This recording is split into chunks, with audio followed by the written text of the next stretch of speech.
We all study the Constitution during our school years, but most of us really don't know it all that well.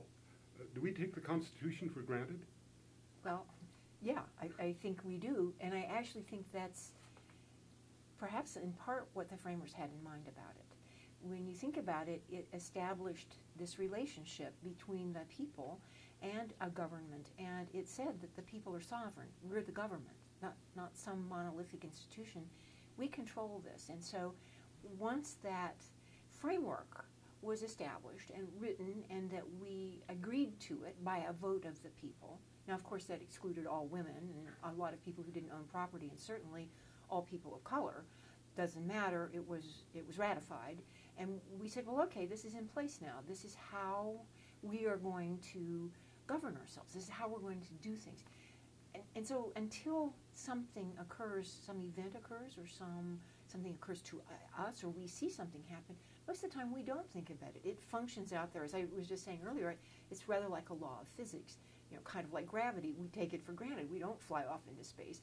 And in some ways, maybe the Constitution is a similar kind of a thing. And why do you think the Constitution has endured for more than 200 years? Well, for two reasons, and they sound contradictory. One is that it's flexible, and two is that it doesn't change very quickly. It changes very slowly. The flexibility part is that it is in its language open-ended enough and supple enough that as we move through time, as technologies change our living environment and our culture, as new immigrants come into our population and also add to and change it, that the people who now cycle in and out through the positions of justice are able to bring different and new interpretations to it. And so those interpretations never move through quickly. They're always very slow. They're always contentious. But that's the nature of it. And so I think it endures because of that it has that ability, that suppleness, that ability to have some flexibility, but at the same time, it also changes very slowly. And there's a reason for that. You cannot obey law if you don't know the law. And so the only way you know it is that it becomes institutionalized. And the same is true with the Constitution. We don't monkey around with it very much. I mean, it's remarkable how few constitutional amendments there are for something that's more than 200 years old. So when you think about that, it tells you that it's a very deliberative process, and it allows us to begin to acknowledge change and to make those changes as time goes on and we become better informed. What do you find, if anything, is most missing in our understanding of the Constitution? I think, this is from teaching undergraduate students, it's difficult for us sometimes to understand exactly what the Constitution does. It tells us what the government can and cannot do.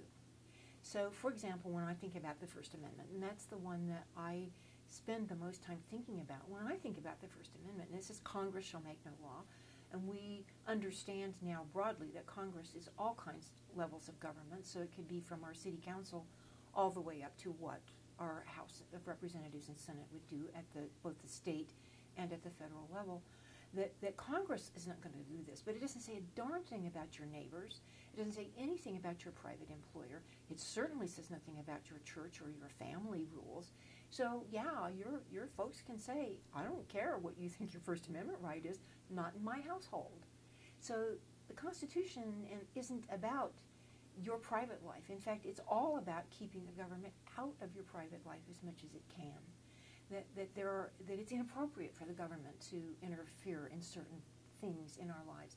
And so that's what the Constitution is. It's the limit. It limits government. It doesn't limit what your mom and dad tell you can do or can't do. If there's one thing you'd like to see our faculty and staff and students take away from Constitution Day, what would that be? Well, again, selfishly from my position, but I do think it's really important. It comes back to the First Amendment.